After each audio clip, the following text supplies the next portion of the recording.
Good evening, everyone, and welcome to our program entitled The Foreign Policy Challenges Facing the New Administration in 2025, presented by Ambassador David Hale, and we're glad to have him this evening. I'm Jim Van Epps, the president of the Savannah Council. To begin, our sponsor for tonight's program is Kreitz Auto Group, providing automotive excellence in Savannah and the Coastal Empire for over 80 years. They're our exclusive local dealer for Buick, GMC, BMW, Mercedes-Benz, and Sprinter vans, and we appreciate very much their long-term support. Also, this program is sponsored by Planters Inn, and as you've heard us say, because they've been with us for quite a while also, there isn't another hotel in Savannah that offers the amenities, the extravagant amenities, elegantly appointed rooms, and historic location that you'll find at Planters Inn. We appreciate their support. Thank you, Planters Inn. And we're also fortunate to be sponsored tonight by the World Affairs Council of America. The World Affairs Council is the capstone organization for councils such as ours. There are 90 across the country, and they're independent, nonpartisan, dedicated to engaging the public, as are we, to help everyone better understand the world, America's international role, and the policy changes facing us. So thank you to the World Affairs Council. So our speaker, retired Ambassador David Hale, is a distinguished global fellow with the Wilson Center in Washington, D.C. After a long and distinguished career with the U.S. Foreign Service, including the rank of Career Ambassador, which is their most senior rank. Ambassador Hale was Undersecretary of State for Political Affairs from 2018 to 2021. Previously, he was the ambassador to Pakistan. He was the ambassador to Lebanon, and he was a special envoy for Middle East peace, deputy special envoy, and the ambassador to Jordan. Quite a record. Earlier, he had multiple tours in Jordan and Lebanon and served in Tunisia, Bahrain, Saudi Arabia, and the U.S. mission to the United Nations in New York. In Washington, Ambassador Hale was the Deputy Assistant Secretary of State for Israel, Egypt, and the Levant, and Director for Israel-Palestinian Affairs, and he's held several staff posts, including Executive Assistant to Secretary of State Madeleine Albright. Ambassador Hale joined the Foreign Service in 1984. He's a recipient of 1 Presidential Rank Award of Distinguished Service and 2 of Meritorious Service, and several Department Superior Meritorious Honor Awards. He speaks Arabic and is a graduate of Georgetown University School of Foreign Service. And his topic, what are the most pressing foreign policy challenges facing the U.S., the new U.S. administration? Competition from China, Russia's territorial threats to Europe, Iran's threats to the Middle East and its sponsorship of the Axis of Resistance. Ambassador Hale will outline these challenges and the lessons learned from his past service, including those involving the Middle East, particularly Iran, our relations with China and Russia, and global power competition in South Asia. He'll also address the broader issue of how the U.S. competes globally in a partisan environment within the United States. So, please join me in welcoming Ambassador David Hale. Thank you, Jim. Thank you. Thank you.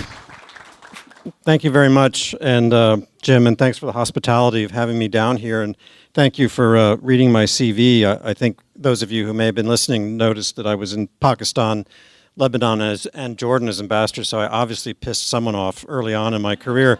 But the truth is, there are lots of ways to be a diplomat, and one of them is in the U.S. Foreign Service, and I always like a challenge, and there's nothing better than being in challenging parts of the world, and those are among the most that we have.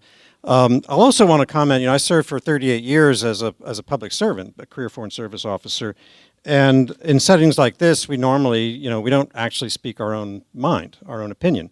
We're expected to kind of toe the line of the administration in office while obviously offering our knowledge and expertise to an audience.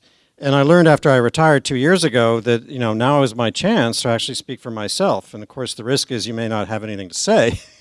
So, but now I'm in a state where I'm get rather giddy when I'm able to say whatever it is I want to say. So if I get out of control, you have to kind of give me the hairy eyeball.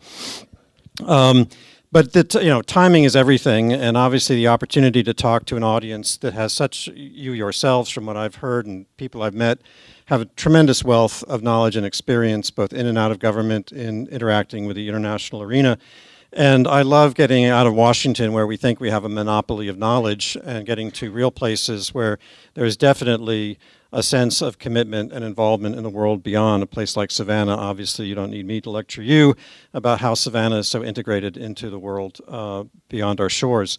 And so it's a great opportunity for me to do that as well and take back to Washington what I learned on these trips. And I also want to get fairly quickly to discussing these issues with you and hearing your questions and your comments that you may have as well.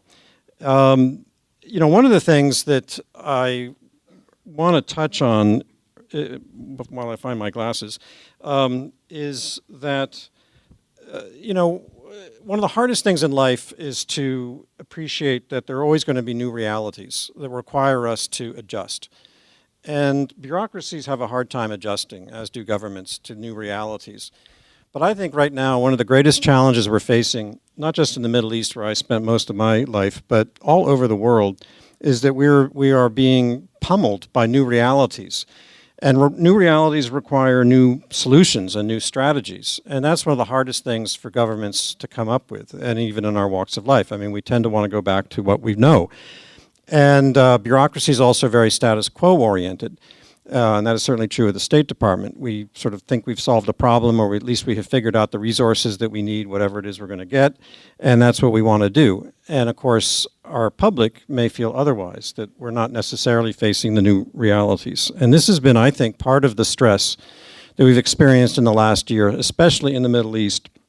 And I know this is a nonpartisan format. We've got people with all points of view, so forgive me if at times I might veer into something that sounds that, but I'm trying to offer my ideas based on experience, is that one of the struggles of the last year was a team of people who, when confronted with new things, whether it was Hamas, Iranian behavior in particular, these kinds of things, there was a tendency to go back to the old solutions. And unfortunately, many of these old solutions, which I had been very much part of, like the Madrid Peace Conference and the Oslo peace process, had been greatly inspiring to all of us and had great promise, but in the end of the day didn't really bring all the results that we had hoped that they would bring. And to try to go back to the old formulas wasn't necessarily going to be dealing with those new realities. And after October 7 in Israel, and we get more involved in the Middle East, there definitely was a sense in Israel that the old strategies were no longer relevant, and that there had to be new thinking and new approaches and a never again mentality that I think we have not fully absorbed in at least our foreign policy establishment in the United States. The other thing I want to mention before we open up is to just mention something that seems very obvious, but I think it's worth underscoring before we talk about U.S. foreign policy and international relations, and that is, what are the sources of our strength? It's our economy, number one. It's our military, which is in some ways derivative of our economic strength, and it's our values. And diplomacy is not one of those three things. Diplomacy is a tool. Diplomacy is something we use to conduct relations, to try to make sure that we are doing everything we can to defend our country. America should expect the very best diplomats, and I think in many instances we have that. But it cannot produce miracles. It is a byproduct of those three sources of our strength that I mentioned. And I was struck, I worked with current Defense Secretary Lloyd Austin when he was commander of the Central Command, which covers everything in the Middle East and into South Asia, Pakistan. And I really enjoyed working with him. He was a terrific professional, great leader. But as a Secretary of Defense, he said something at the end of the withdrawal from Kabul in 2021 that troubled me. When he said, and I think I understand what he's trying to get at, but it was not the formula I would have used. He said, our military role in Pakistan is over. It's time now over to the diplomats, over to diplomacy. And I think what he's trying to say was, we're done. But I think what he was missing in his communication was the understanding that there is an integral and organic relationship between diplomacy and the military, and you can't expect diplomacy to succeed where the military failed, or vice versa. They all have to be part of an organic approach, and we often lose sight of that, particularly the long period after 9/11, where we had almost an excessive militarization of our foreign policy. So, to the current moment, we have a new president coming. Again, these are probably common sense observations, but I think they're worth underscoring for the conversation, and that is to start with what is in Trump's DNA. I was his Undersecretary of State for Political Affairs in a career nonpartisan role, but I worked every day directly with Secretary Pompeo and often with the President and the NSC on these issues. And what I came away with are the things he talks about. And it's not rocket science. He cares about trade and tariffs. He cares about borders and walls. He cares about making sure our country doesn't bear every burden around the world, and that if we do take on a challenge, that we're going to be sure our cartridge is full before we fire our gun. And a skepticism about alliances and multilateral diplomacy, about questioning always whether they're as relevant today as they were 70 or 80 years ago when we started. There are answers to all of those questions, but the fact is, while those are his priorities, and we're already beginning to hear how he wants to proceed on those, on day one, he's facing two crises, the Middle East and Ukraine. And interestingly enough, we have a phrase, there's only one president at a time, but in this transition, because these crises are so acute, we actually see the new team already beginning to tackle these things very publicly, which I frankly have a hard time remembering an example where we saw this before, where there is an engagement between Trump and Biden and the administration on the ceasefires efforts in Israel and with their neighbors in Lebanon and Gaza. And lately, the new envoy to the Ukraine has already launched into talks with the Ukrainian government. So it's fascinating to watch that. Obviously, they can't make commitments until they're in office, but I think this is a demonstration of the urgency of the issues. But what they'll face in the Middle East is this kind of ongoing problem of restoring deterrence. I mean, my own theory, there are lots of reasons why October 7 happened, but my own overriding analysis of it is that somehow or other, we and our allies, Israel and our Arab friends, had lost our deterrence against Iran and its proxies and allies, and that they thought they could exploit this opportunity. The Iranians have suffered greatly, as their allies have, but it's not over. Hezbollah in Lebanon is down, but they're not out. The story of Gaza is still unwritten about their future, and while the Iranians are suffering greatly, they still remain a potent force in the Middle East. So those are the challenges that this administration is going to face. And so who are the people who are going to be dealing with this? Who are the people who are going to be advising them on what to do? Well, they've got people from outside who've accumulated their relationships with President Trump, but they're also going to rely on people like me inside the system. And for all the talk about a deep state and all the talk about trying to make government more efficient, the fact of the matter is that if the Foreign Service is doing its job, they will be offering the information and experience on an impartial basis that is needed to enable an administration to figure out what to do about these problems.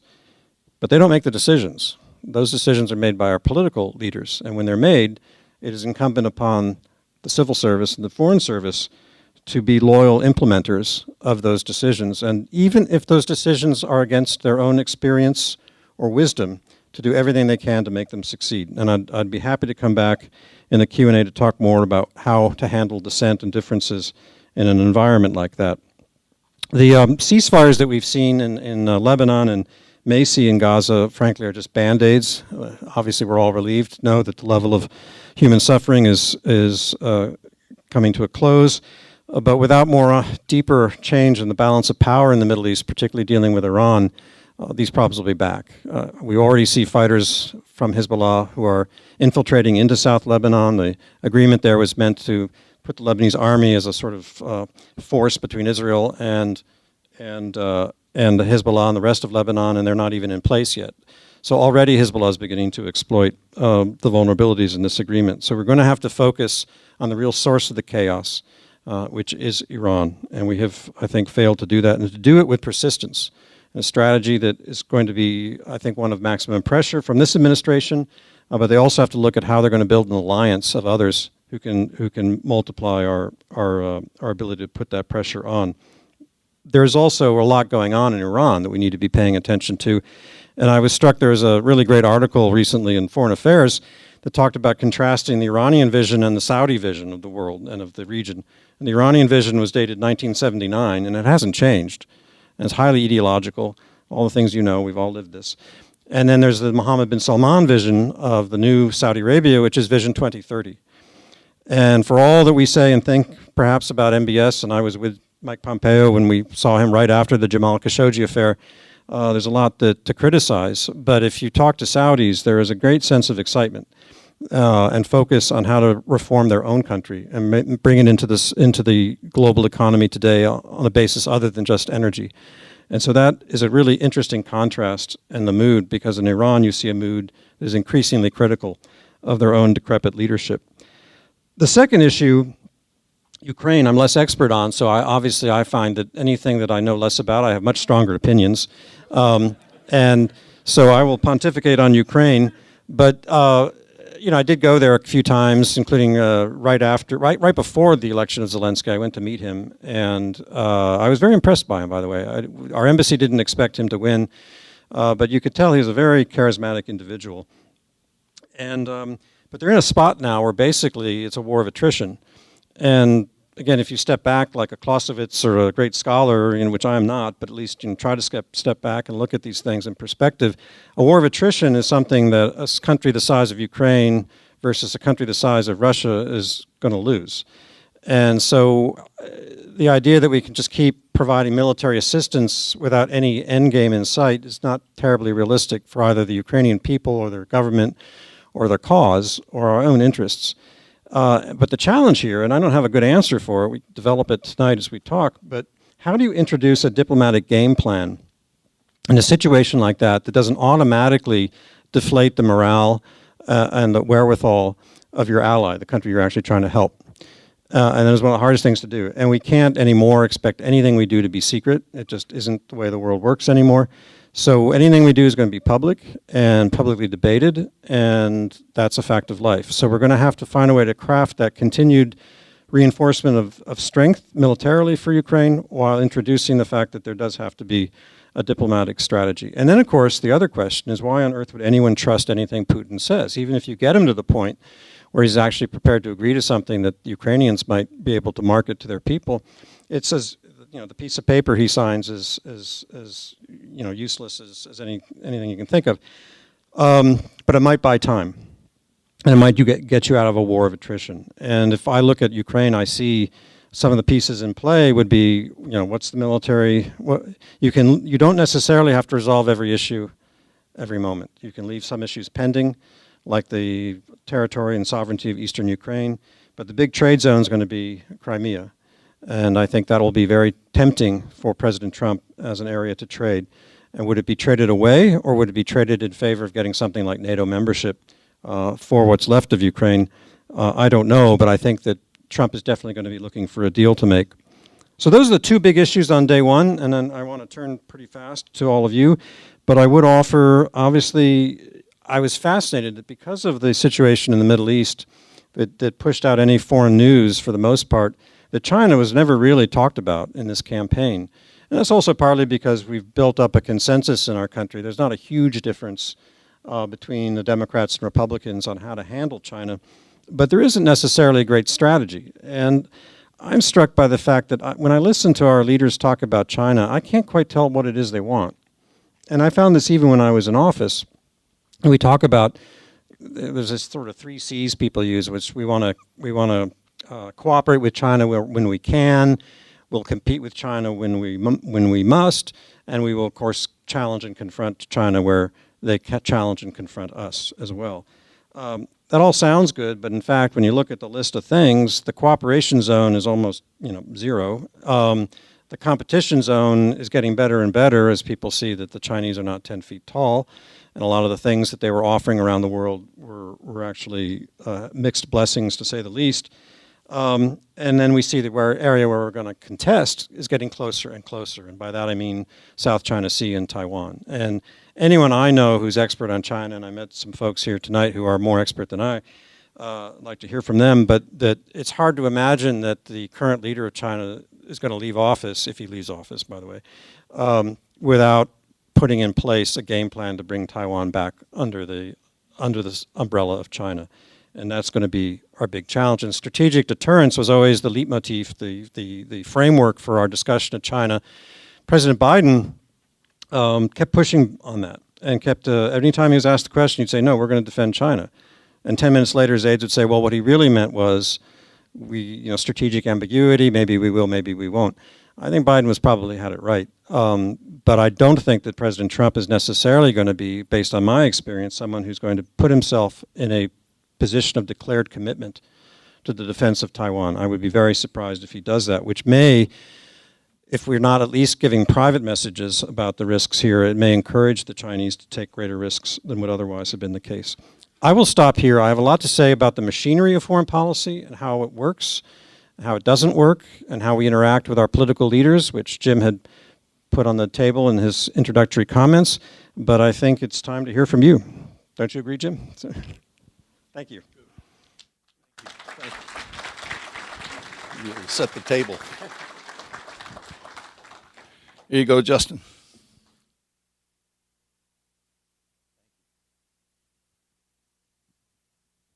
Okay, so questions. There have got to be some questions. Right back here in the black. I'm heading your way.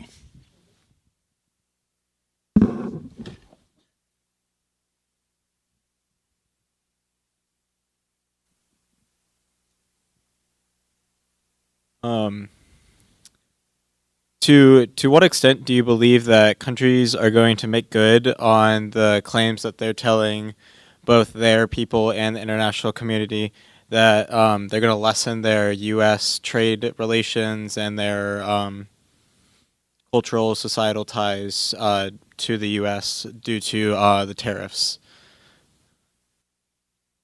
Well, I'm a card-carrying free trader. I believe that it is on balance in our country's interest to have as free and open trade as we can. Sometimes politics interferes with that. There may be a particular community or industry a president will choose to protect for whatever reasons. Sometimes there's a strategic product that we feel for our own national security we want to protect, and we have an elaborate structure to do that. But by and large, I think we all gain from freer interactions, including in trade.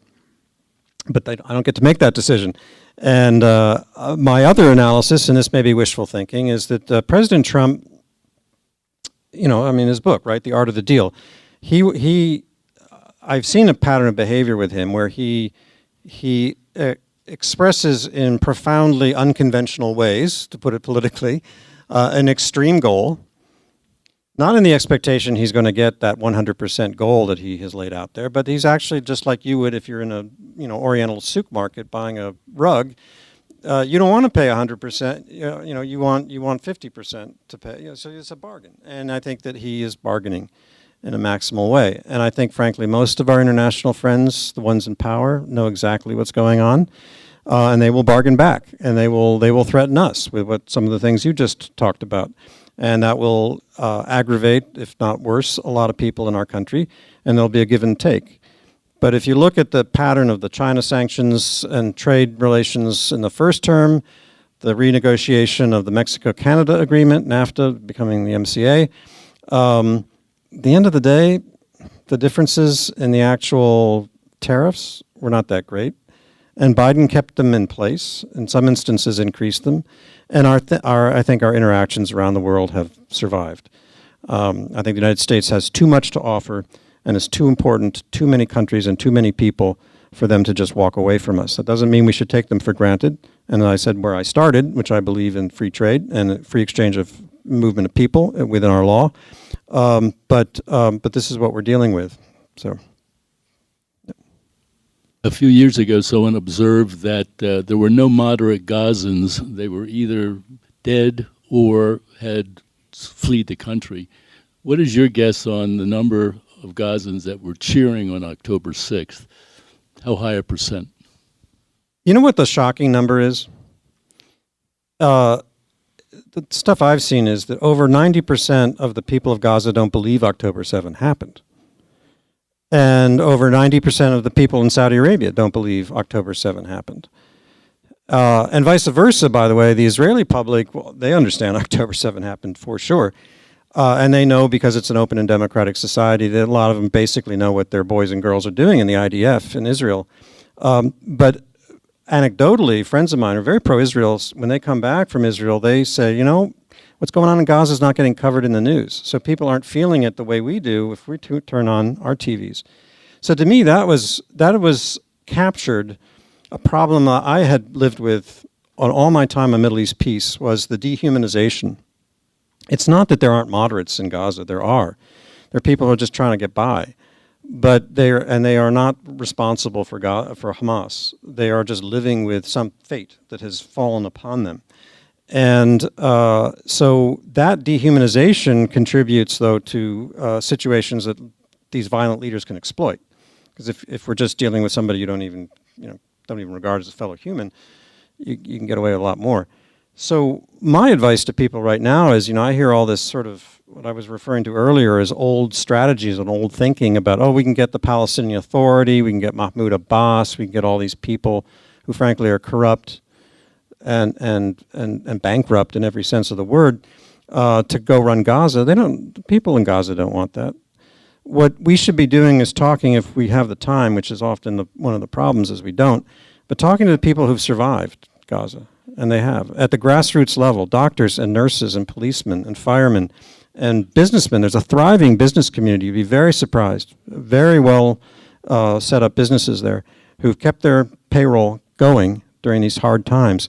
They're the ones who have the answer. They're not pro-Hamas, but they are going to be able to speak for the people of Gaza in a way that this crowd of exiles in Ramallah are not going to be able to as well. And that's what we have to capture. So I think the question is absolutely valid, and I don't despair on it. What I despair of is whether we know and whether the Israelis will have the patience to tap into that. So these tariffs that Trump's going to be applying on external imports, how do you think it'll affect the U.S. economy? Well, I'm not an economist, so I hesitate to answer the question. The numbers you see is that, if he were to take our tariffs on China up from where they are now, which is about 11%, I think, overall, to 20%, 25%, it could have a drag of about 2% on our GDP growth.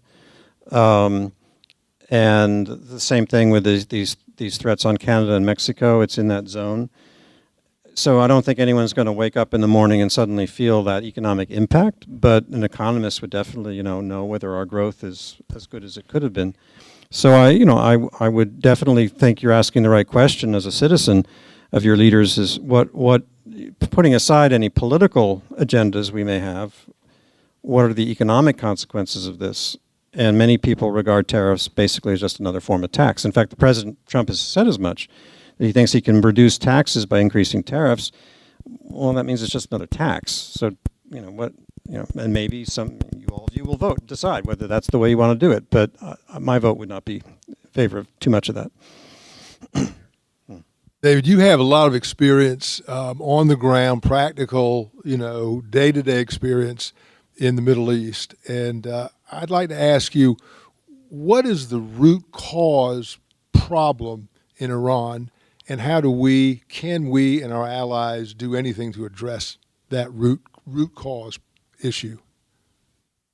Well, the root cause may be something that it's not wise for the United States to address, because we don't really have the capability to micromanage another country, as we've learned.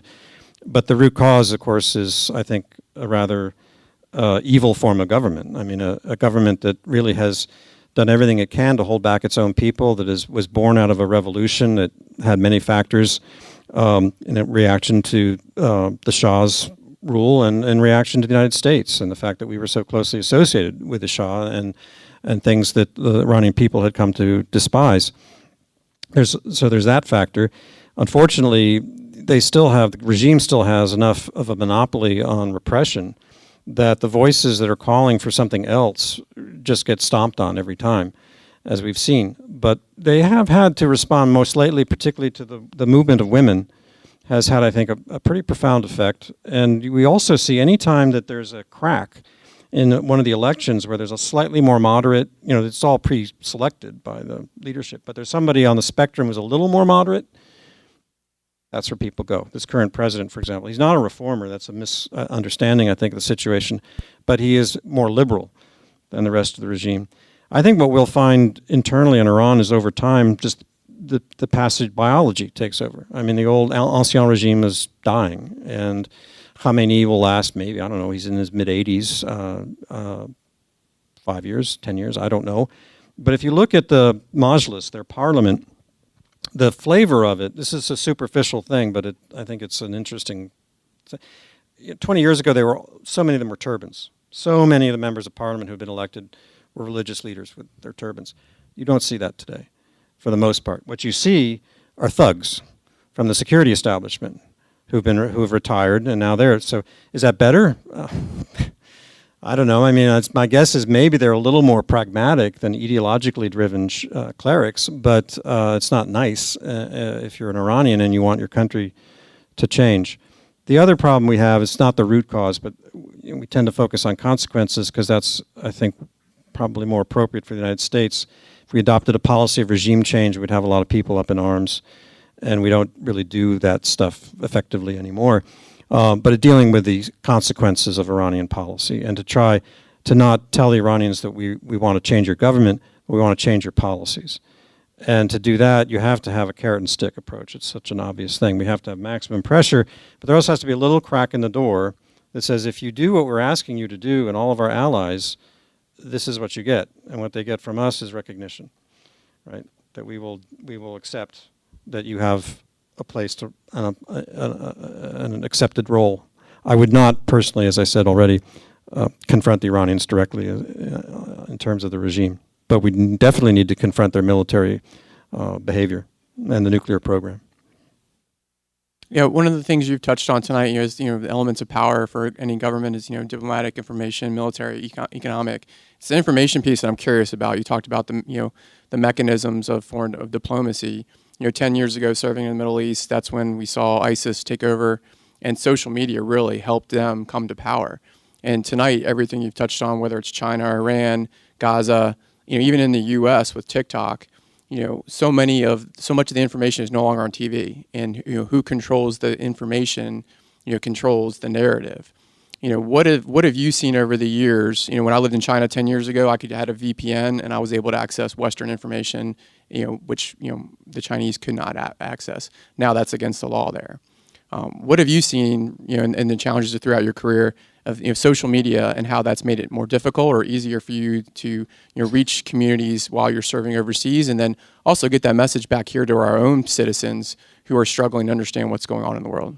Yeah, it's a fascinating area that we've not, and of course it'll always be evolving and changing as the technology changes and as we learn effective ways to deal with it. But there are two broad categories of what you're talking about. One is the defensive part of it. How do we defend against misinformation, disinformation, which China, Russia, and Iran are very active in.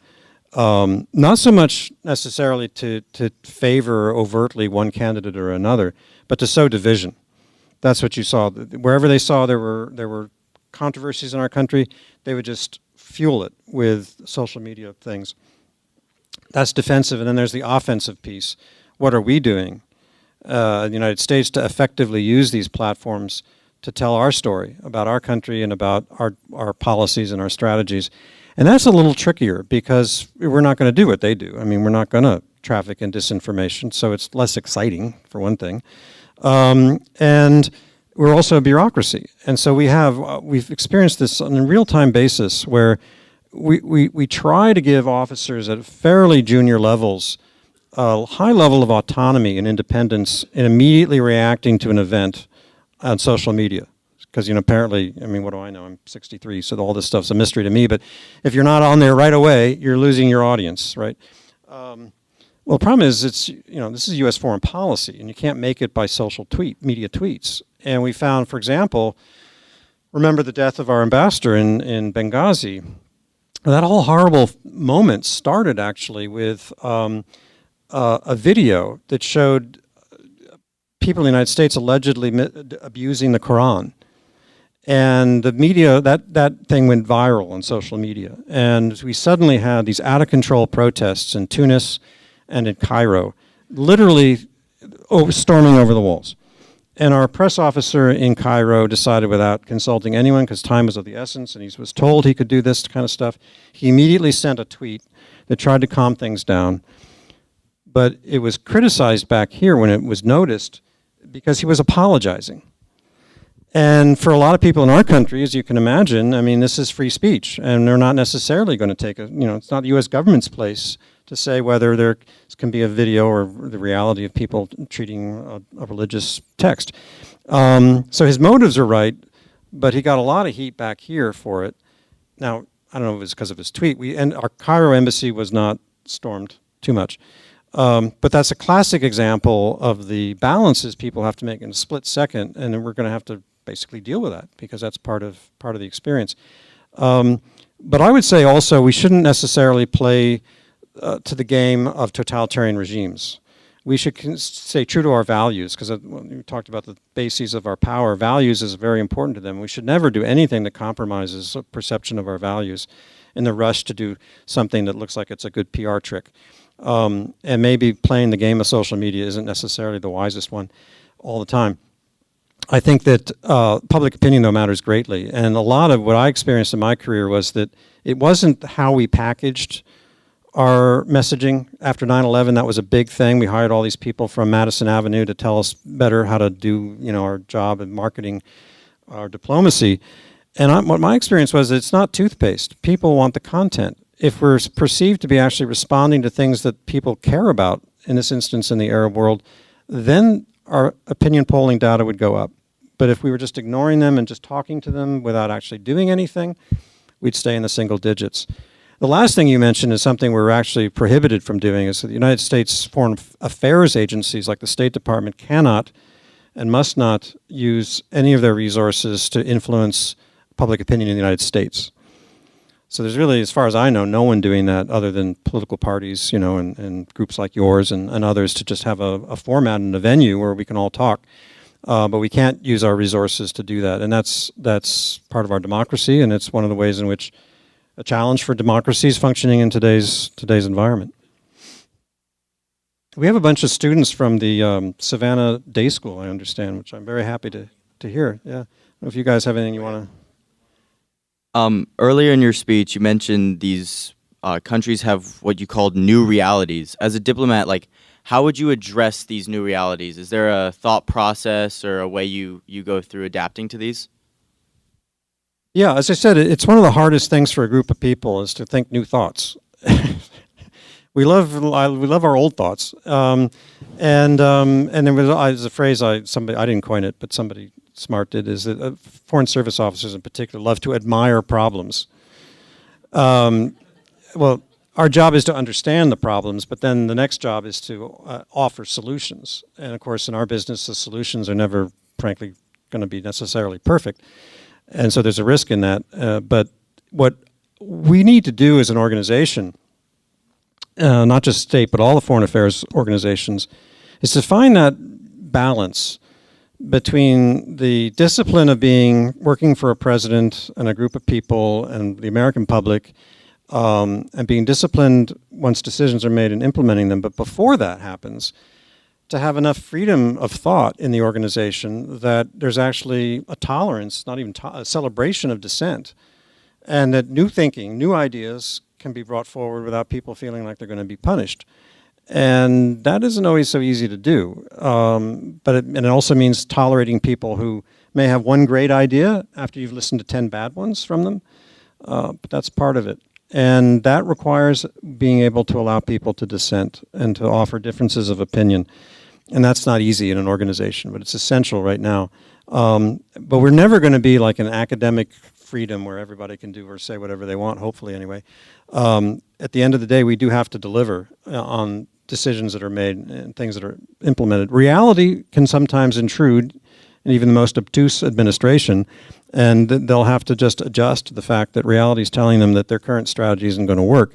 And I think that's what we experienced. Again, I'm getting a little political, but with Iran in the last years, I think that the Biden administration was so committed to getting back to a negotiation on the nuclear deal on JCPOA, and the Iranians had told them to take a hike more than once, and there wasn't any deal to be had anymore, and they couldn't really walk away from it themselves. I'm talking about the Biden team, because they didn't want to embrace the alternative, which most obviously is the thing that Trump was doing, which was maximum pressure. Politically, that was hard. So I think they were thinking they could skate through this last year before the election, and then in a new term, if they were reelected, identify a new Iran strategy. And of course, October 7 just blew all that out of the water.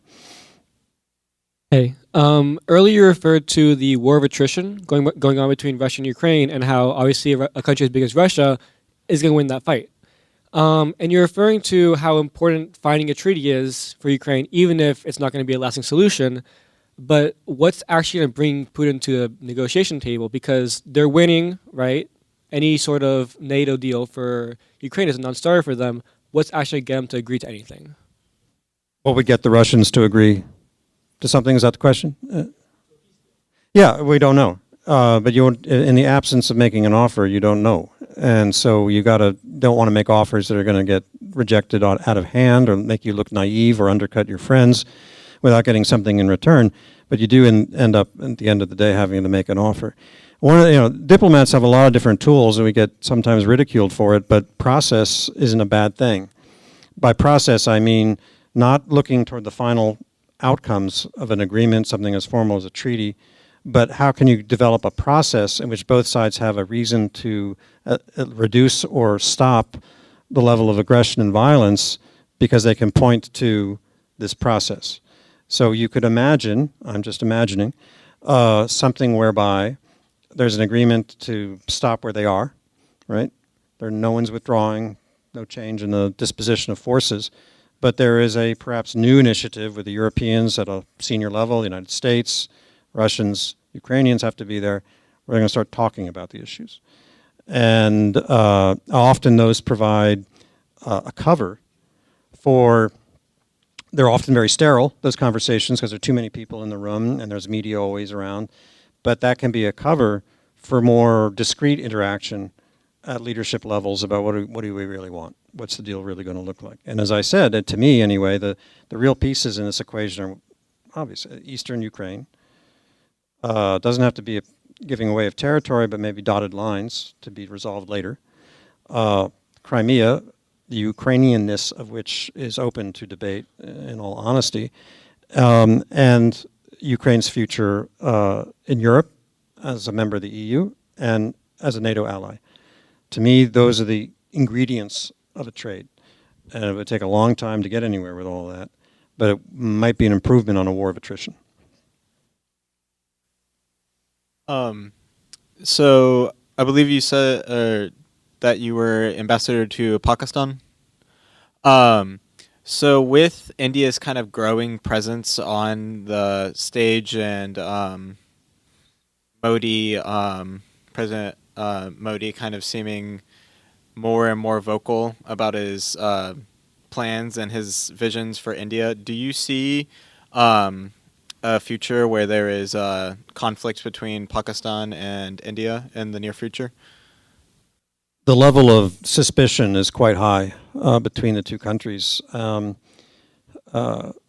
being recorded, I understand, so I guess I won't give you my favorite anecdote about that. But I participated in a meeting with a senior Indian official who I was introduced to as the outgoing ambassador to Pakistan. And he said, Pakistan is of no interest to us, of no concern to us. And then he spent a great deal of time talking about Pakistan. So draw whatever conclusions you want. They're obsessed with each other. Pakistan more than the Indians. The Indians obviously are so much bigger and have so many broader interests than Pakistan. But the Pakistani military, and one of the things I did when I first was assigned there is I looked up they have a very professional war college. The military dominates the show there. And if you look at the dissertations of so many, year after year, of the students, it's all about India. It's all about their defense, as they perceive it, their defense problem because of an artificial border that came out of partition and this very difficult terrain to defend in the Indus Valley. It's just time and time again. They don't really come up with any good answers, but that's what they study and what they are concerned about. Now, there are people who would say that a nuclearized Pakistan and India is actually more stable than it was before, because they're now both, it's like two scorpions, right? They're now so afraid of each other's capacity that they're less tempted to wander into violence. I don't know that too many responsible people would want to endorse that theory, but it's an interesting one.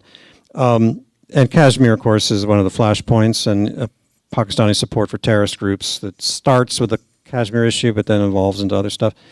And we have to be constantly vigilant. And they don't talk to each other. There are really, in my experience anyway, no really strong channels of communication for crisis management, and that needs to be developed. The United States can step in, and we do. At the moment of crisis, they actually will turn to us. But that's all you're doing is crisis management, because we again, talking to the earlier question about Iran, the fundamentals that are why they have this tension and conflict are so deep that the United States long ago decided we're not going to tackle Kashmir. And by the way, even if you did, there's still going to be these two societies, very fundamentally different visions of the world around them. So that's my answer. Yeah. Savannah Council on World Affairs is actually a guest of the city of Savannah, and this is a carry-in, carry-out facility. So at the end of the meeting, if you just take your cups and napkins or anything else you might have and dump them in the trash can, we'd sure appreciate it. Savannah Council has some upcoming activities which you might be interested in, and I'll just take a moment before thanking Ambassador Hale and tell us about the Great Decisions program coming up. Sorry, my apologies. I thought this was coming afterwards, but most of you have probably heard or seen the email. We host the what's known as the Foreign Policy Association's Great Decision Program. It's an 8-week program. You sign up for different sessions. Anyway, we have one session starting in January, runs through March. There are, I believe, 4 seats left in that session. There's another session starting mid-March, runs through May, 8 weeks. That has more seats, more like 8 available in that session, and then Justin will be running another one through the Learning Center probably in the fall. So I encourage you to look on the Savannah Council of World Affairs website under Great Decisions. You'll find my email there. Send me a note if you're interested in signing up. I really enjoyed your talk, and since you didn't give me the microphone for a question, I just want to comment on one thing you started out with, which was talking about trying to do diplomacy in an environment of partisan democracy, and someone might say polarized. It's very hard to make commitments or negotiate now when one president after the another just kind of undoes the agreements made by the last one. So your job must be increasingly difficult because people don't seem to accept the treaties that were made by previous presidents the way they did in the past. So I imagine that's difficult. There are times like that. There are other times where and that's why, JCPOA is a good example, the nuclear deal. President Obama had a very strong vision about what he wanted to do here. The only thing we could get all the other countries aligned on was focusing on the nuclear program, not all the other stuff the Iranians do. If you want Russia and China on board, that's what you had to do. And he knew he couldn't get the Senate to agree to this thing.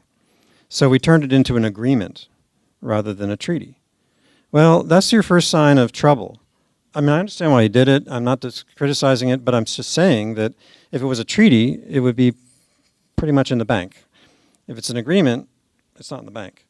And this is what other countries have to know when they deal with us as a democracy, is that presidents do have that authority and right if they want. Our job, of course, is to try to make these things succeed, and persistence. The biggest problem with Iran, in my experience, I wrote a book on American diplomacy toward Lebanon, and Iran is a big factor in that, is that since 1979, we have tried every single policy you can think of in our little diplomatic strategy book, from selling weapons secretly under Reagan to maximum pressure under Trump to negotiating nuclear deals under Obama to dual containment of Iraq and Iran under Clinton. I mean, the list goes on. And we didn't stick to any of them longer than about 2 years. So the Iranians, they don't ever change. They just sit there and watch and wait because they know chances are there's going to be another team with another game plan, and if it doesn't change in the White House, it'll change in Congress. we got to learn how to be persistent, and that means that we have to build bipartisan support. It doesn't mean you get to do whatever you want. It means if you want persistent policy, you got to convince enough people in our government who are elected that that's the way to go. And that's what I hope this new team would do, but I'm not sure I'd hold my breath. So since Justin's handed me this microphone, I guess that means there are no other questions. Am I right?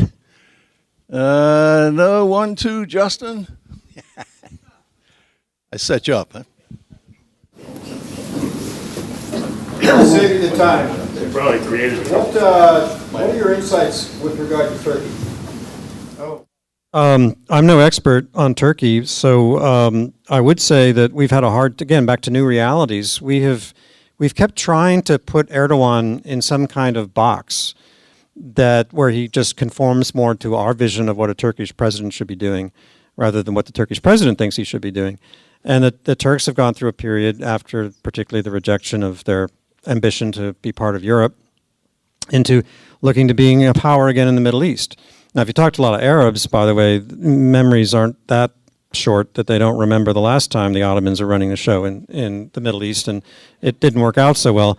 So there's a pushback on that, but it really falls into this fault line of Erdogan aligning with more Hamas flavored. I won't say he's a supporter of Hamas, but in terms of geostrategic power projection, it ends up aligning with Qatar and Muslim Brotherhood type organizations in rivalry with Saudi Arabia and the others who feel threatened by that.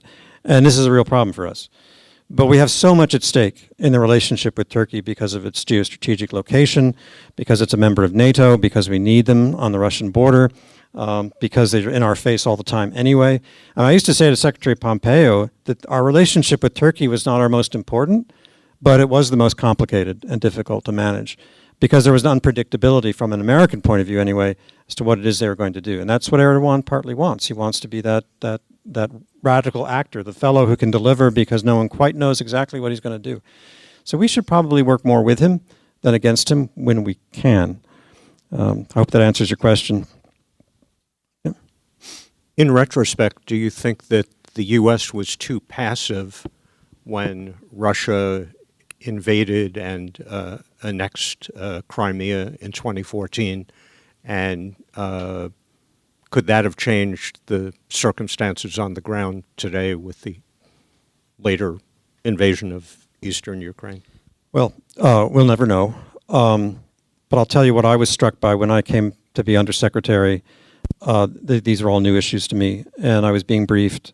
And I said, no, wait a minute. You're telling me that we have publicly extended an invitation to Ukraine to join NATO. But we all know privately, and say so privately, that we will never work toward that objective. And that puts, and I was told, yes, that's exactly what our policy was. And I said, well, that means we're putting the Ukrainians in the worst possible position they could be in, because it enhances the Russian fear that we still have this long-term ambition to bring them into the West, and yet we're not giving them the defense umbrella that they would need in order to counter that. And so I filed that away, and obviously my thinking wasn't relevant to the administration's approach. Ukraine was very complicated for the Trump administration. But in hindsight, as I'm recalling now tonight, I recall that thought because I wonder if we had actually extended NATO membership at the time, what would have happened? And I think based on what we've seen in the last year, Putin doesn't want to cross the NATO border. He'll do everything right up to that point, but he does not perceive that he has the strength or capacity to do that. So that is nothing we should take for granted, but it's a very important piece of information or analysis, I guess, to draw from this. So I think we might have done harm. I do. But in the end, I mean, I don't think we should take the responsibility on our shoulders for Putin's aggressive and unacceptable behavior. I mean, he's the one doing this. So the current situation in Syria, you haven't spoken to that. Should the U.S. be involved in that at all, or should we do something? Well, Syria is a country that Washington has labored over for so long that it no longer wants to deal with it because they can't quite figure out how to square the problems. Because on the one hand, you know, what we're seeing today is a good example of this, where a lot of people think the enemy of my enemy is my friend. Well, this is the enemy of our enemy who's also our enemy. I mean, these are not good people. And this has an effect all around the neighborhood. I mean, we just had this breakthrough in Lebanon. Well, the thing that's going to bring the Shia Hezbollah militia and Christian opposition elements who don't like Hezbollah closer together is the fear of Daesh, of ISIS and Al-Qaeda in Syria, pouring over it's a very small piece of the world here. The town of Hama, which is being taken over tonight, is a morning's drive to the shoreline of Lebanon. So the fear element is huge. But the administration just has not been able to. So you saw the very first reaction from the administration was totally predictable, old realities or new realities, not having new solutions. They talked about, we support a political process in Syria. Well, there isn't a political process in Syria. It's run by an assistant secretary general of the UN who doesn't really move out of Manhattan very often. It's not for real. We have soldiers who are doing good work, fighting hard and protecting our Kurdish allies, but that really has nothing to do with the regime. So everyone, the Turks, the United States, Israel, Russia, Iran, we're all in this game, but none of it is really directed at changing the equation. None of it is directed against the regime, and none of it's really effectively defending the regime anymore, the Russians and the Iranians. So we have a mess on our hands. And I would put it, though, in the box of start with our Iran strategy and build out. What are we going to do about it? Because it is many ways about Iran. If we have a coherent Iran strategy, then you can build alliances that deal with the various areas where Iran is able to take advantage of regional conflict, including Syria. The Israelis have done a lot, obviously, in Lebanon and Gaza. Unfinished business in both places, but even more is still to do in Yemen and now, as we see, in Syria. Well, Ambassador Dave Hale, thank you so much for a superb presentation.